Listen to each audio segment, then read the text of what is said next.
గణపతి దగ్గరికి వెడితే క్షమించు అని అడగక్కర్లేదు. ఆయన దగ్గరికి వెడితే ఏమిటో తెలుసా, రెండు చేస్తే చాలు, ప్రసన్నుడైపోతాడు. ఒకటి ఇలా ఇలా ఇలా అంటే చాలు, మిటికలు ఈ రెండు కణతల మీద 3 మాటలు కొడితే ఆయనకి సంతోషం. ఇలా కూడా అనక్కర్లేదు ఆయన దగ్గరే.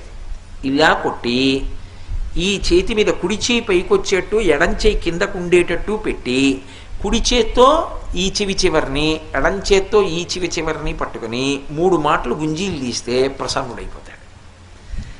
ఏమండి మీరు చెప్తున్నారు బాగానే ఉంది, కానీ అంత పరబ్రహ్మం విఘ్నేశ్వరుడు, ఆయనకి ఎందుకండి ఇలాంటివన్నీ, ఇలాంటి పిల్లల చేష్టితాలు అన్నీ చేస్తే ఏమిటండి ఆయనకి ఆ సంతోషం అని అడగచ్చు మీరు. దీని వెనక ఒక మర్మం ఉంది.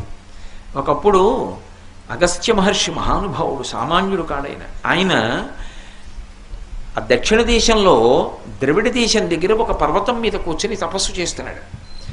ద్రవిడ